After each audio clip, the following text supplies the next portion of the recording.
La historia que quiero vivir. Un viaje al pasado mexicano a la manera de José Manuel Villalpando. Amigas, amigos, muy buenas tardes tengan todos ustedes. Los saluda con el afecto de siempre José Manuel Villalpando aquí en una emisión más de este programa, La historia que quiero vivir, que estamos transmitiendo en vivo. Sí, aquí estamos en vivo, no hicimos puente, estamos en vivo a través, como ustedes bien saben, de los micrófonos y las frecuencias de Radio Fórmula en el 103.3 de FM, en el 970 de AM. Por supuesto, esto es aquí en la capital de la República Mexicana. Llegamos a algunas ciudades del interior del país, no a todas como quisiéramos. Yo espero que pronto darle un empujón a esto muy serio, ya verán pronto. Y también, eso sí, llegamos a los Estados Unidos de América, a Puerto Rico, a Canadá y a todo el territorio nacional y a todo el mundo, gracias a internet en la página www.radioformula.com.mx, en donde ustedes pueden sintonizarnos en cualquier parte donde se encuentren, como lo hacen muchísimos amigos. Quiero, por supuesto, reiterarles que están a su disposición nuestras vías electrónicas que permiten comunicarnos, como lo son el correo villalpanhistoriador@gmail.com o bien la página de Facebook Villalpando y la Historia. Repito, estamos aquí en vivo en este programa que, como también lo repito y siempre con mucho gusto, es el número 1 de la radio en México en este complejo horario de los sábados de 4 a 5 de la tarde. Tenemos, gracias a ustedes, el primerísimo lugar de audiencia, y esto por supuesto se debe única y exclusivamente al favor de todos ustedes. Antes de comenzar con este programa de hoy, en el que platicaremos, aprovechando el Día de Muertos, de unos muertos de a de veras, las calaveritas de los héroes, pero las calaveras de a de veras, es decir, los restos mortales de los héroes de la independencia, platicándoles de manera muy breve y muy rápida la manera como los pudimos identificar y saber que ellos son. Pero antes, por supuesto, déjenme agradecer como siempre a las amables personas que ya se comunicaron con nosotros, y primeramente y muy especialmente, y con un agradecimiento mío en lo personal, a doña Adriana Ramos Almanza, que nos escribe desde Londres y a quien le aprecio enormemente las molestias que se tomó para mandarme unas magníficas fotografías. Gracias, doña Adriana, se lo agradezco infinitamente. También a nuestros amigos de la familia Emma Jackson Toby y Neftalí Garza, que están allá en Raleigh, Carolina del Norte, y me preguntan que cuándo haremos un programa dedicado al general Jesús González Ortega. Es interesante, no lo dudo, pero lo voy a tener que posponer para el año que entra, y les voy a decir por qué. Miren, la semana que entra vamos a hablar del encuentro de Cortés y Moctezuma. Dentro de 15 días forzosamente hay que tocar un poco de la Revolución Mexicana. Dentro de 3 semanas es el centenario de la muerte del general Felipe Ángeles, y se nos fue noviembre y ya viene diciembre con los temas que ustedes saben que normalmente tenemos que realizar, como por ejemplo el de la Virgen de Guadalupe, que es un tema que a mí me gusta mucho y siempre lo vemos de diversas facetas, o también el tema de los libros como sugerencias para regalos de Navidad. Así que el general don Jesús González Ortega tendrá que esperar tantito si no les importa. También don Dante Rosas de Canini, que me pide que salude también al señor Jorge Sicilia Saucedo, que se recomiendan y escuchan el programa. Los dos son traileros allá en los Estados Unidos de América y están manejando mientras están escuchando la historia que quiero vivir, cosa que les agradezco infinitamente. A don Jorge Ramírez Santillán, que me escribe desde los Héroes Tecámac, que ya está en compañía de su hijo Alfredo, de su hija Andrea y de su esposa Karina, muchísimas gracias. Don Raúl López, que está desde Querétaro, gracias don Raúl, muy amable. Nuestro amigo don Raúl Tamayo, que se encuentra allá en Indianápolis, me mandó una calaverita que ahora se la puedo leer. Ah, caray, una calaverita para mí. La historia que quiero contar es una que ya he contado. Al maestro Villalpando la muerte ya se ha llevado. Sus restos hoy ya reposan. Fue un funeral con honores y en el cielo hoy se halla con todos los grandes héroes. Te extrañamos, gran maestro, la historia quedó inconclusa. Dile ya a la Catrina que la historia aún no termina. Ay, muerte, no seas ingrata y déjalo volver un rato, que a todos los historiadictos nos cuente otro gran relato, y cuando termine el mismo, regrésalo al Camposanto. Gracias. Está usted allá en Indianápolis muy inspirado, se lo aprecio enormemente al ingeniero Tamayo. Y también quiero agradecer también de manera muy rápida, aquí hay varios mensajes, a don David Lara, que nos saluda desde Dresden, en Alemania. Se lo aprecio enormemente. Doña Lupita Ayala y David, que están en Zamora, Michoacán. Muchísimas gracias. Magda Mar, que nos saluda siempre desde su taxi. Muchas gracias. También don Enrique Deita, que está listo para la clase. Se lo aprecio enormemente. Don René Moeno, que si puedo saludar a su señora madre, doña Otilia Maciel. Doña Otilia, está usted saludada. Y a su hermano Mao, también está usted saludado. Así que don René, cumplido su petición. Don José Eleiner, me saluda a la familia Leiner Silva, que están escuchando el programa, gracias. Elber González, que está listo para la clase, gracias. Adriana Ramírez Cano, también nos está saludando, muchísimas gracias. Don Rogelio Espinal, que cuando les doy la sorpresa de 2 horas de programa. Vamos a ver, ya vamos a acabar el año y el año que entra habrá cosas interesantes, verán ustedes. También don Pedro Rodríguez León, me está escuchando también, dice que es su clase preferida desde Lomas Verdes, Estado de México. De veras, se los agradezco infinitamente, pero vamos a comenzar, si no, no me da tiempo. Simplemente este programa va a estar dedicado a que les platique yo de cada uno de los restos de los héroes de la independencia que están depositados, como todos sabemos, en el basamento del monumento que conocemos como El Ángel, aquí en la Ciudad de México, en el Paseo de la Reforma, un lugar al cual fueron trasladados los restos mortales de los caudillos de la independencia en el año de 1925. Miren, esta es una historia que tiene que ver un poco con mi propia vida, porque como ustedes seguramente saben, a mí me correspondió, en este caso, organizar y dirigir este momento bien interesante de poder exhumar los restos de los héroes de la independencia, después coordinar y codirigir con nuestros amigos muy queridos del Instituto Nacional de Antropología e Historia, los estudios que sobre estos restos se hicieron, después trasladarlos a Palacio Nacional, donde fueron exhibidos durante 11 meses para poderles dar un homenaje público de agradecimiento por lo que hicieron al morir y legarnos patria y libertad, y después nuevamente ya el 30 de julio de 2011 fueron sepultados de nuevo en el Ángel de la Independencia. Bueno, cuando los abrimos en mayo de 2010 para extraerlos de ahí y llevarlos a estudiar, a conservar, a darles un tratamiento, aquello lo encontramos hecho un auténtico relajo de huesos. No era culpa de nadie sino del propio tiempo, porque en 1925, que fue la última vez que los abrieron y los removieron al trasladarlos de Catedral al Ángel, hicieron también un desorden.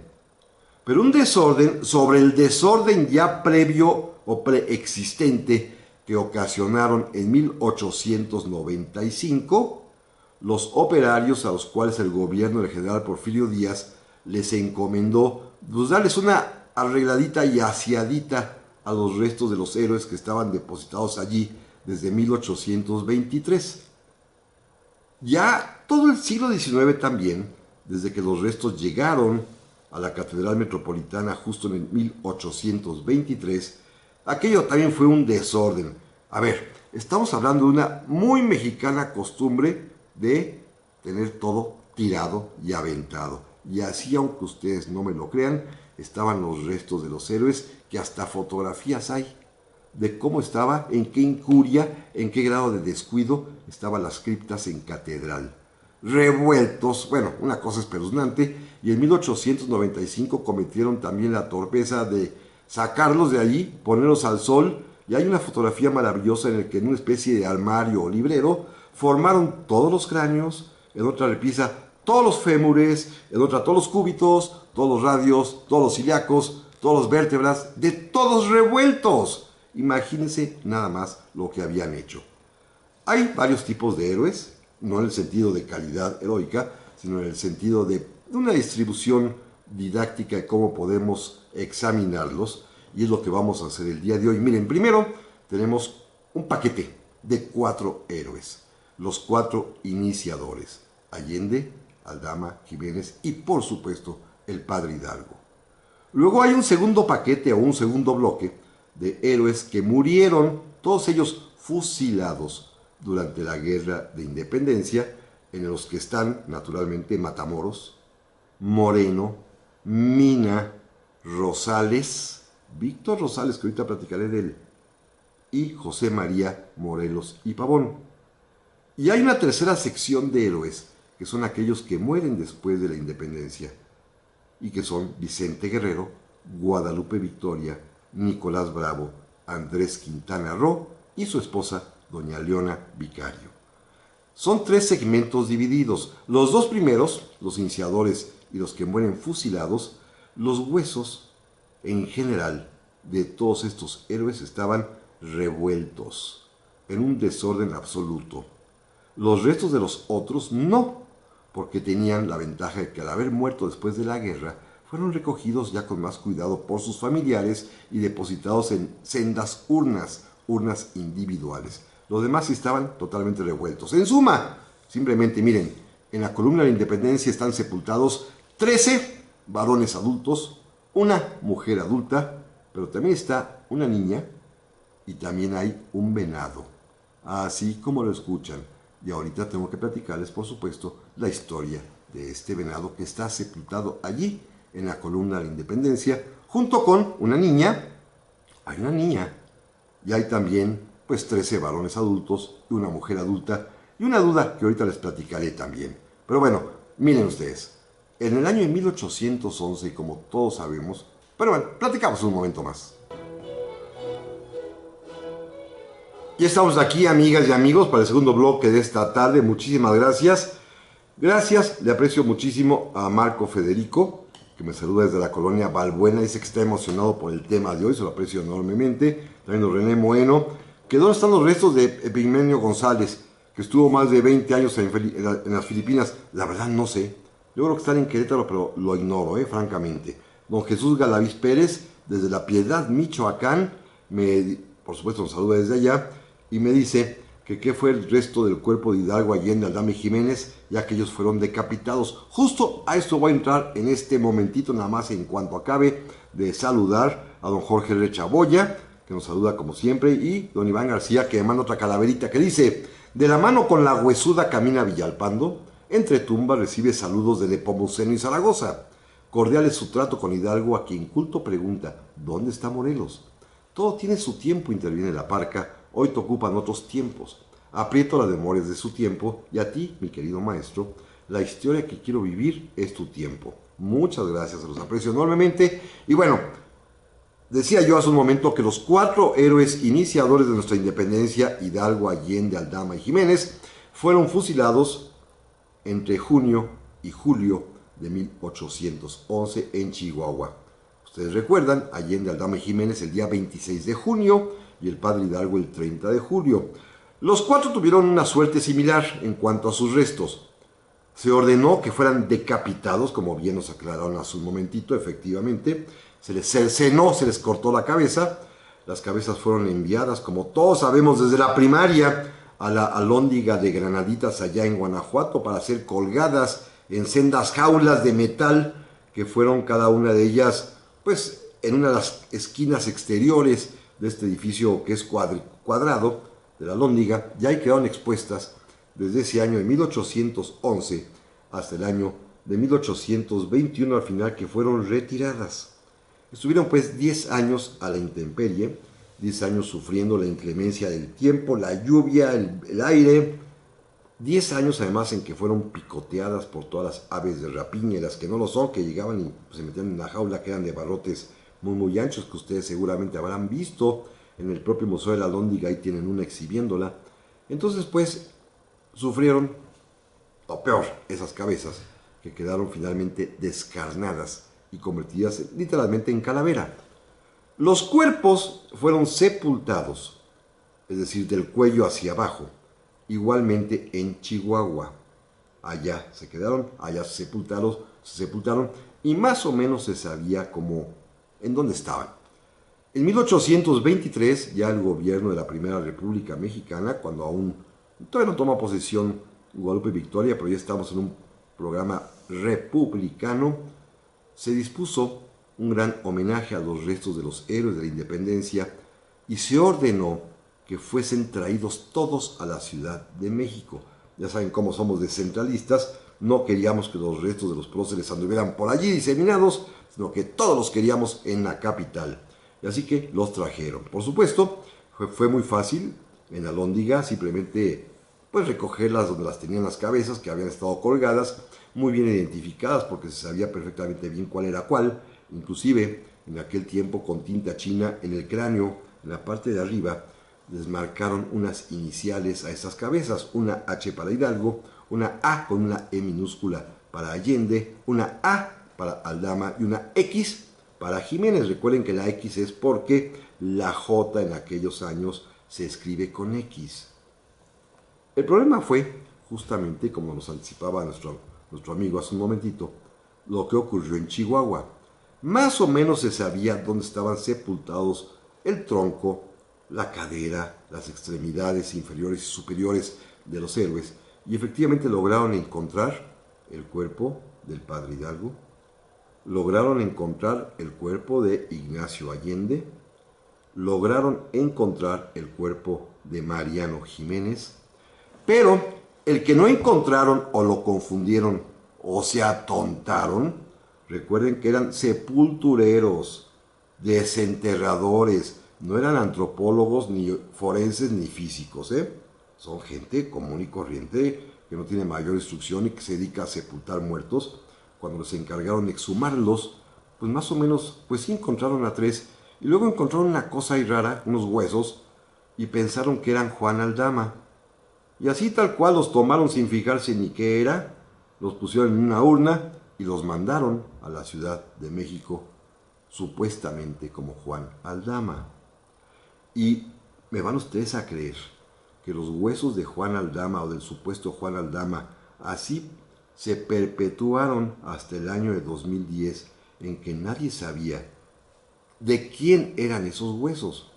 Bueno, nuestros antropólogos físicos, nuestros médicos forenses y legistas, que brillantemente y con gran profesionalismo trabajan en el Instituto Nacional de Antropología e Historia, cuando exhumamos los restos de los héroes, cuando los llevamos a Chapultepec, donde se instaló un gran laboratorio en el castillo, y se fueron armando esqueleto por esqueleto, por supuesto quedaron azorados y asombrados al armar este esqueleto, porque era un venado, ¿sí? Tal y como lo oyen, un venado. Es decir, desde el principio, desde 1823, al escarbar allá en el Panteón de Chihuahua, encontraron los restos de un animal que pues simple y sencillamente los desenterradores no tienen por qué saber. Lo que más curioso es que se les brincó la cabeza, el cráneo del venado, que sí es evidentemente un animal, pero aún así lo echaron junto con todos los demás, los mandaron a México, y en México ni se preocuparon por revisarlo, y así desde 1823 en que fueron recibidos y hasta 2010 en que abrimos esas urnas, todo el mundo pensó que esos eran los restos, quizá, de Juan Aldama. Y digo quizá porque estaban revueltos todos, Llegaron revueltos todos los huesitos de Hidalgo, Allende, del supuesto Aldama el Venadito y de Jiménez. Todos revueltos. Entonces nadie se preocupó por revisar hasta que en 2010 sí conseguimos armar los esqueletos y sí apareció un venado y no apareció Juan Aldama. ¿Cómo se identifican? Muy sencillo. Los huesos, los cráneos de estos 4 próceres estaban bien marcados, bien señalados, bien identificados, y los huesos en general todos tienen el mismo tipo de conformación celular, de color, de pigmento, de dureza ósea, y se pueden armar perfectamente bien, los antropólogos lo hacen, los esqueletos, las osamentas enteras de cada uno, y por eso, repito, apareció un venado. Estos son los primeros 4 héroes. Vamos a hablar rápidamente de los siguientes. Miren, otro caso interesantísimo que es un dilema histórico y que también se los voy a confesar y a revelar aquí en el radio. Mariano Matamoros. Tenía la particularidad física, don Mariano Matamoros, este general y sacerdote que era el subordinado más importante de José María Morelos y Pavón, tenía como nota distintiva el ser muy bajito de estatura. Decían que además muy menudito de cuerpo, es decir, flaquito y bajito, chaparrito. Y cuando muere, fusilado en el año de 1814, y seguramente ustedes, nuestros amigos de Michoacán, y los que han paseado por Morelia, han visto el lugar exactamente en la plaza, en la gran plaza de Morelia, en el portal del Echeomo, junto al portal donde está un hotel muy antiguo, el Virrey de Mendoza, ya es comercial, pero ni modo. Allí está la placa que señala el sitio donde fue ejecutado el general y sacerdote Mariano Matamoros, que fue sepultado allí mismo en un panteón local.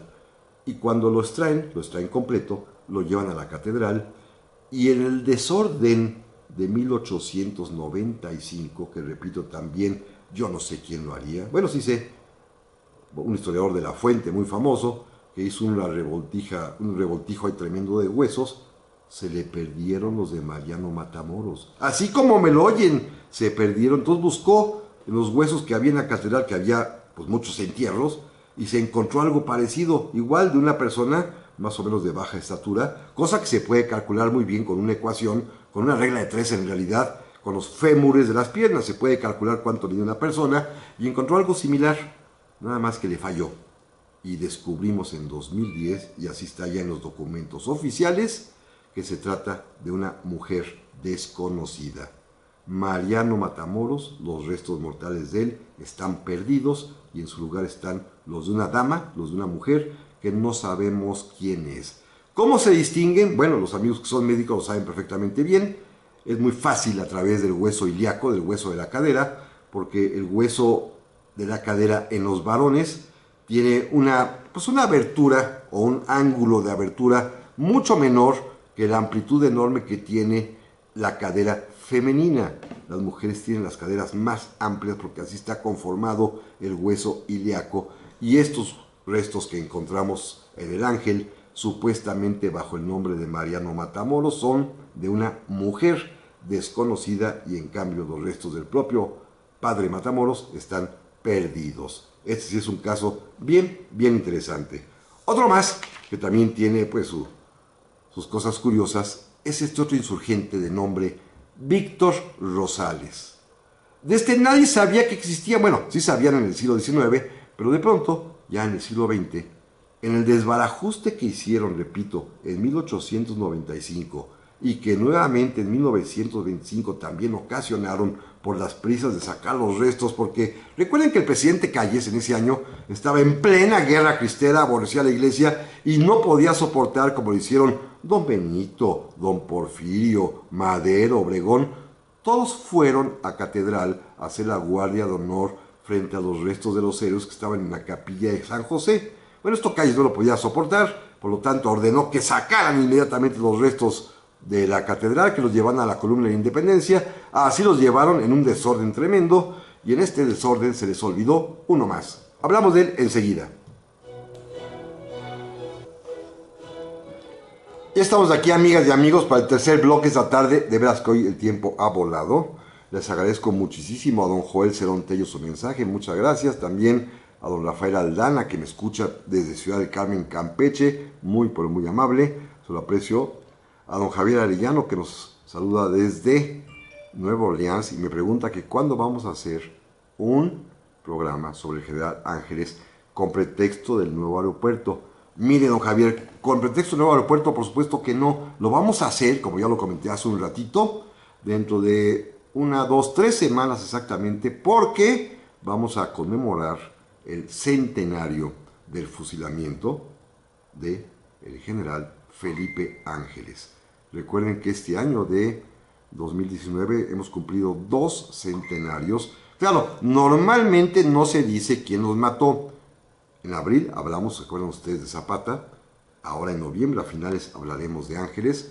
Los dos fueron muertos, los dos fueron, uno ejecutado como un fusilamiento, Ángeles, el otro, ustedes se acuerdan, en una emboscada en la hacienda de Chinameca, y hablamos de eso. Pero se habla de los muertos, pero no se dice del asesino. Claro, el asesino material son distintos, pero el asesino intelectual, el que los mató, de ese nadie quiere decir nada, no sé por qué, porque se llama quizás Venustiano Carranza, pero de esto vamos a platicar en 3 semanas, don Javier. Muchísimas gracias. Bueno, déjenme avanzar, porque si no me voy a cansar de acabar con la historia de los restos de los héroes. Y les decía yo hace un momento que apareció también el de Víctor Rosales, un héroe no desconocido, bueno, sí desconocido para los que visitaron el Ángel de la Independencia a partir de 1925, porque antes de eso, cuando los restos estuvieron en la Catedral Metropolitana, sí había una placa clara con el nombre de Víctor Rosales, está incluido en el decreto que permitió también rejuntar, valga la expresión, los restos en la Catedral Metropolitana de 1823. Todo el mundo sabía quién era este hombre, Víctor Rosales, pero de pronto se borró la historia porque en 1925, repito, por el desastre con el que fueron removidos los restos, pues se les quedó, simplemente se les olvidó, los revolvieron con otros y se los llevaron. Vámonos para allá. Y no lo pusieron en la placa. Si ustedes visitaron el Ángel antes de 2010, no estaba el nombre. Si ustedes visitan el Ángel de la Independencia después de 2010, sí está el nombre de Víctor Rosales y de otro más que también se les olvidó. Pero déjenme avanzar con Víctor Rosales. Este es héroe casi desconocido para nuestro tiempo. Fue un insurgente que siguió a Morelos, que después combatió de manera independiente y que fue fusilado en La Huacana, en Michoacán, en el año de 1817. Tenía el mérito de haber sido nombrado brigadier general del ejército insurgente. Era muy famoso en la zona michoacana a pesar de que él era zacatecano, y fue posible identificarlo por varias razones. Por supuesto, se armó la osamenta entera, se reconstruyó y encontramos dos datos históricos, bueno, un histórico y otro físico bien interesante. El color de los huesos estaban con un pigmento verde, verdoso. Y resulta ser que se hizo el análisis de esos huesos, de ese pigmento, y corresponde exactamente al de la tierra michoacana, de la zona de La Huacana y de Santa Clara del Cobre. En aquel tiempo que los restos no se sepultan en ataúd, sobre todo estos restos mortales de personas que han sido fusiladas y que entierran así a la carrera, pues los restos simplemente los envuelven en un zarape, en una sábana, los depositan en la tumba, la tapan y se acabó, y ahí se quedan. Y los huesos, sujetos y sometidos a la intemperie, pues se van impregnando de las sustancias que hay a su alrededor. En este caso, la sustancia de más fuerte presencia en esa tierra michoacana es el cobre. Recuerden que es un lugar rico productor de cobre. Bueno, entonces quedaron impregnados de color verde cobrizo.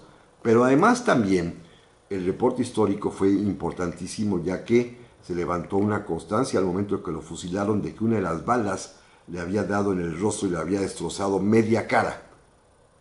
El cráneo que encontramos, además de estar todo pigmentado de verde, tenía justamente destrozada media faz, media cara. Así que fue muy fácil determinar que ese personaje era Víctor Rosales, que además, repito, existía constancia desde siempre que estuvo en catedral y que cuando llegó al Ángel se les olvidó su nombre. Ya ven cómo somos. Otro caso similar también de que se les había olvidado fue Pedro Moreno, quizá porque nada más se encontraron algunos huesos, porque la cabeza, si ustedes recuerdan sus clases de historia, fue decapitado el cuerpo después de haber sido fusilado y fue trasladada a su lugar natal como una especie de escarmiento, a Lagos de Moreno, hoy en Jalisco.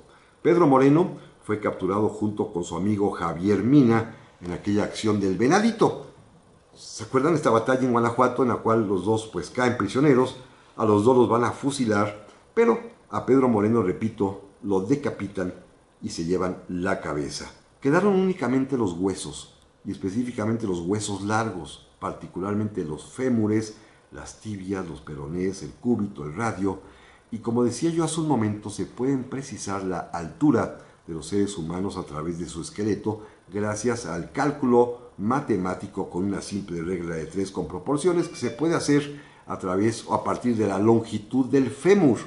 Y con esto logramos saber que se trataba de un hombre muy pero muy alto, que quizás llegaría a más o menos hoy la medida de 1,90 de estatura, una altura extraordinaria para aquel tiempo en que la gente era mucho más bajita que lo que es hoy, y que así hay constancias en los documentos históricos de esta forma robusta y casi gigantesca en que todo el mundo describía a este hombre temible que era Pedro Moreno, así que por lo cual pudo identificarse que se trataba por las medidas de los fémures de Pedro Moreno, el amigo de Javier Mina, que repito, su cabeza se perdió, había sido enviado a Lagos de Moreno y nunca más se volvió a saber de ella.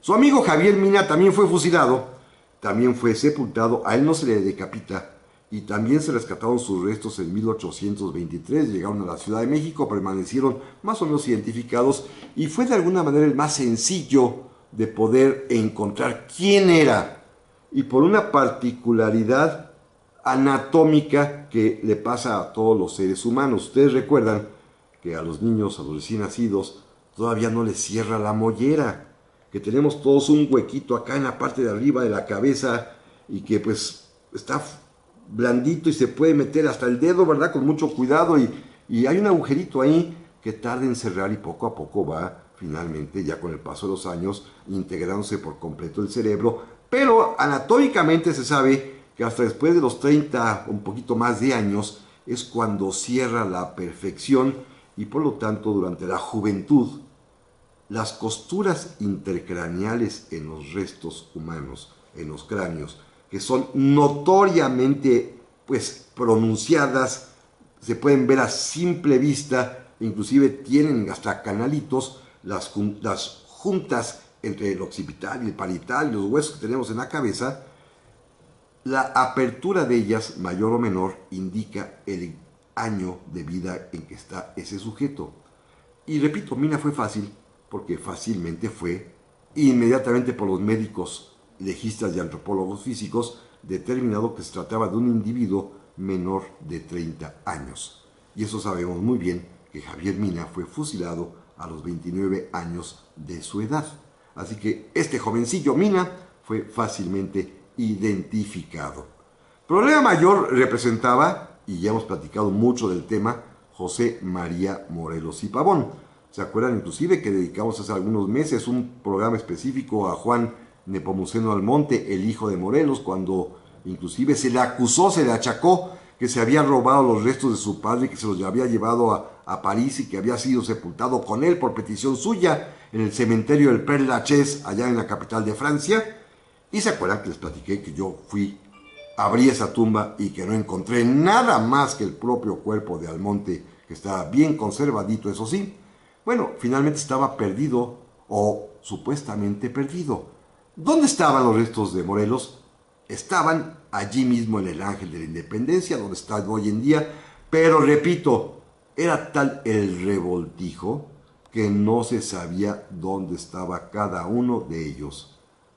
Reitero, cuando encontramos y entramos a las urnas, vimos varias cajas, urnas de madera, una con puros cráneos, otra con puros huesos largos, que así les llamaron, fémures, tibias, peronés, y otra con puritos montonal de pedacería o huesos cortos, costillas, vértebras, tarsos, metatarsos, calcáneos, todo lo que ustedes se puedan imaginar de huesería, para llamarlo de una manera simpática.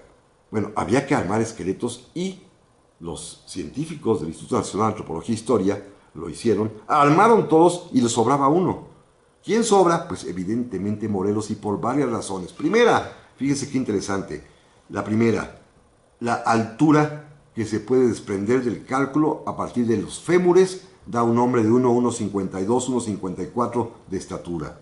Segundo, la curvatura o torsión de los propios fémures indica un hombre que era rechonchito. El mismo Morelos decía que era un barrigón, palabra de barrigón, así lo decía Morelos, quiere decir que era bastante obeso. Tercero, bien importante, la coloración de los huesos también corresponde en su pigmento a lo que tiene como salino la tierra del Panteón de San Cristóbal de Ecatepec, donde también fueron sepultados, envueltitos nada más en un capote militar. Así que pronto se habían desgastado esas telas y se había escarnado el cuerpo, y el cuerpo, los huesos quedaron en contacto con la tierra salinosa de Ecatepec, y así están los restos de Morelos impregnados de este color salitreo. Y por último, lo más importante, Morelos, todos sabemos, usaba paliacate porque con él sostenía y cubría en su frente los chiqueadores, estas hojitas normalmente de aguacate o de cualquier otro tipo de fruta o de verdura que se utilizan para paliar los dolores de cabeza. Pero hablamos de esto enseguida. Ya estamos aquí, amigas y amigos, para el último bloque esta tarde, que es un programa rapidísimo. Tengo muchas preguntas, me va a dar pena no poderlas responder. Como por ejemplo, Me pregunta Elber González que si hay algún epitafio raro, curioso de los héroes. No, ninguno tiene epitafio, pues únicamente están las placas con sus puros nombres allí en la columna de la Independencia. Don Efraín García, muchas gracias también, se lo aprecio mucho. Juan Carlos Milán Soto, que dice que haber leído que hay un inglés o irlandés sepultado ahí mismo. No, es únicamente la estatua de bronce de Don Guillén de Lampart, todo un personaje del cual hay que hablar un día, pero es únicamente una estatua. Es un hombre que fue quemado por la Inquisición por ahí del 1650 y algo, y que se decía rey de México, y dizque era un promotor de la independencia, pero no, es una historia distinta. Pero ahí tiene una estatua que mandó poner precisamente Don Porfirio, no sé, ¿por qué? No sé. Le gustó seguramente la historia de Don Guillén de Lampart. La estatua está atado al poste donde va a ser quemado en la Inquisición. Guillén de Lampart. También le agradezco muchísimo. Jesús Galaviz, que si han estudiado los restos de los niños héroes, claro que sí, yo lo estudié, está en mi propio libro de los niños héroes, ahí está mi estudio, donde demuestro que no son, por supuesto, pero esto ya lo he platicado en alguna otra ocasión. Lalo Núñez también, que la exposición de Morelos de Chapultepec, el exposición de Chapultepec, está un uniforme de él, sí, por supuesto que sí. Samuel Nava, le agradezco mucho, dice que es mi alumno de 75 años, se lo agradezco infinitamente. Marco Federico, que se sabe si se conserva vestimenta de los héroes de la Independencia y la bandera de Hidalgo. Sí, todo esto está en el Museo de Historia Nacional de Historia, en el Castillo de Chapultepec. Ahí usted lo puede encontrar. Voy a parar aquí los mensajes porque si no, no termino. Decía yo que Morelos se puede identificar primero por la tonalidad, la coloración de los huesos que tienen la salinidad propia de San Cristóbal de Catepec, donde fueron sepultados, que también la altura, a partir del cálculo proporcional del fémur, permite entender y comprender la estatura del propio Morelos. Los huesos también, la torsión del fémur da también la comprensión física, porque Morelos mismo decía que era un barrigón. También los huesos permiten calcular, nada más se desmorona un poquito, se hacen estudios científicos, la edad de las personas, y el estudio arrojó que era alguien de 50 años, que era exactamente los que tenía Morelos. Y lo mejor de todo, Morelos usaba paliacate, ustedes recuerdan, porque con él sostenía los chiqueadores, estas plantitas medicinales que permitían paliar el dolor de cabeza en una época en la cual no hay aspirinas. Tenía Morelos en realidad alta presión, era hipertenso. Esta es la enfermedad que tenía, por eso le dolía constantemente la cabeza, y los médicos saben que quienes no son atendidos, que finalmente pues se llega a provocar un daño cerebral mayúsculo. De todas maneras, las arterias inflamadas dejan en la bóveda cerebral, en la parte interna, en las membranas aracnoideas, dejan huellas para siempre. Los antropólogos físicos y los médicos legistas que nos auxiliaron para identificar los restos de los héroes, cuando observaron ese cráneo por dentro, llegaron a una conclusión: este hombre tenía la presión alta, la tuvo alta buena parte de su vida, porque estas granulaciones aracnoideas que se quedan impresas, repito, en el interior, en la bóveda interna del cráneo, son símbolo científico ineludible de que se trata de alguien con alta presión, y que, juntando los demás elementos, la salinidad de los huesos que corresponde a Catepec, la altura, la edad y la complexión, da indudablemente que son los de José María Morelos y Pavón. El último grupo de restos son los que mueren después de la independencia, que son fácilmente identificables ya porque todos, repito, tenían ya el cuidado de sus deudos, de sus descendientes, de sus familiares, y por lo tanto aquí ya no había problema para identificar.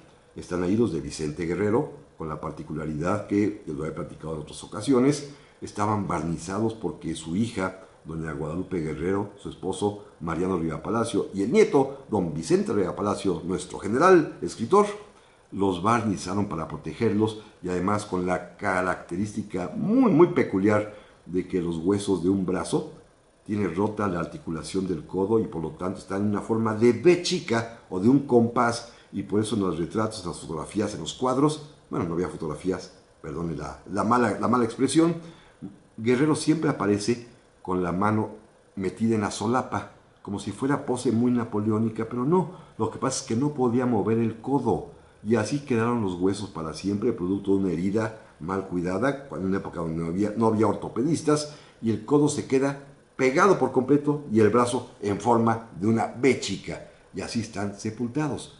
Está también ahí los restos casi completos de Guadalupe Victoria, el primer presidente de la República, que estaban enteritos, el cráneo y la osamenta entera en catedral, pero en 1925, al sacarlos, se les perdió la cabeza.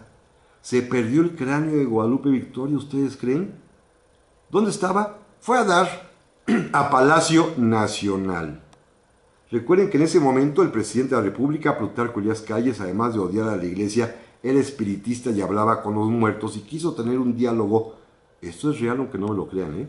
Quiso tener un diálogo con el presidente que lo había sido exactamente 100 años antes que él. Estamos en 1925. ¿Quién era el presidente en 1825? Pues nada más ni nada menos que don Guadalupe Victoria, y que se pierde la cabeza y que aparece en Palacio Nacional y allí ya, de ahí desapareció.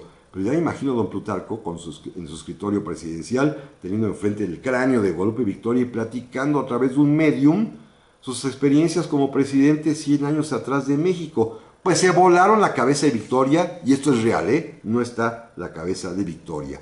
También están los restos del general Nicolás Bravo, este otro héroe de la independencia, otro más de los subordinados de Morelos, un hombre que va a morir ya hasta 1854 exactamente en Chilpancingo, en la capital del estado de Guerrero.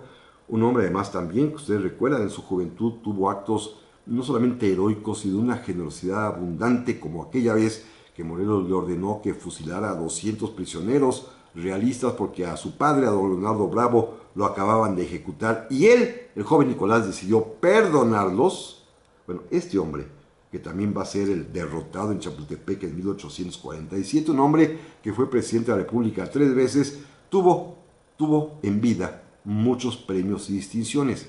Desde 1823, fíjense, siendo un chamaquito, el Congreso de la Unión en México designó a varios personajes con el título de Benemérito de la Patria.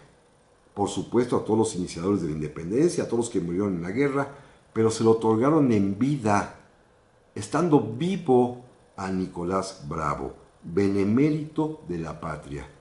Y bueno, el chamaco pues se debe haber sentido mucho, y me imagino que en aquel tiempo ser Benemérito de la Patria debe ser algo muy, muy excitante para las mujeres, y le digo con el debido respeto para las mujeres de aquel tiempo, porque pues don Nicolás Bravo tenía fama de ser un auténtico calavera, aquí sí en el sentido eroticón de la palabra, no calavera de Día de Muertos, sino calavera de que le gustaban mucho las mujeres, y le daba pues muchísima alegría de tener contacto con ellas de cualquier clase social, de cualquier calaña, así como dice don Juan Tenorio, que a los palacios subió y a las barrancas bajó, pues así el propio Nicolás Bravo, que se muere de eso.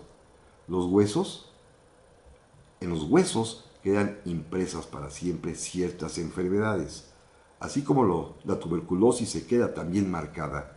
La sífilis, esta enfermedad venérea tan fea de aquel tiempo que no tenía cura en aquellos años, pues fue la causante de la muerte de Nicolás Bravo, y los restos mortales óseos de este general Benemérito de la Patria, que por lo visto lo utilizó mucho el titulito, están totalmente impregnados con las marcas de la sífilis que corroía a este héroe de la independencia, Nicolás Bravo. También están allí mismo sepultados, y en una urna juntos, como lo pidieron, por supuesto, el matrimonio formado por Andrés Quintana Roo y por su esposa, doña Leona Vicario.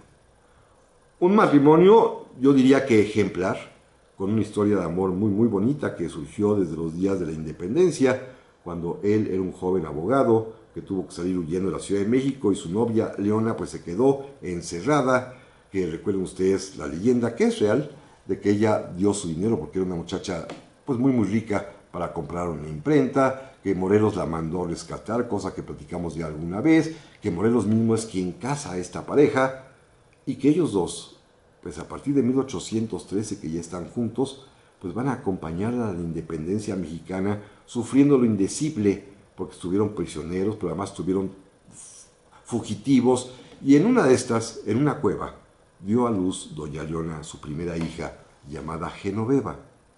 Una niña que, repito, nació en este trance de estar escapando, que sufrió muchísimo, y pues la propia vida que llevó doña Leona Vicario hará que sus huesos, como los encontramos, sean casi porosos, esponjosos. Doña Leona murió muy joven relativamente, en 1842, víctima de osteoporosis. Se debe haber caído, se debe haber dado un golpazo y murió de eso, porque los huesos estaban semirrotos con osteoporosis clara. Don Andrés murió de viejito en 1851, pero con ellos está esta niña, esta pequeñita, recién nacida casi, la hija de Andrés Quintana Roo y de Leona Vicario, que ellos pidieron ser sepultados con esta hija del amor. Después tuvieron más hijos ya con el tiempo, otra más Genoveva, pero esta primera que falleció, la que nació en las cuevas, por eso le pusieron así, está sepultada con ellos. Y como ya hablamos también, está esta pequeña niña, y también hay un venado del cual ya comenté su historia. Amigas y amigos, pues esto es la historia de cómo identificamos a los restos de los héroes de la independencia que están sepultados en el Ángel. Cuando vengan, pues pasen a verlos, pasen a saludarlos, a rendirles respeto. Esto es algo, créanme, lo que tiene que ver con nuestra mexicanidad. La semana que entra, si Dios lo permite, y aquí estamos, vamos a platicar ya de Hernán Cortés y Moctezuma. Por lo pronto, hasta la próxima. Muchas gracias a don Raúl en los controles, y a Guillermo López Portillo en la producción. Y a ustedes, amigos, de veras, tengan un estupendo fin de semana de muertos. Pásenla muy bien y aquí, primero Dios, nos escuchamos pronto.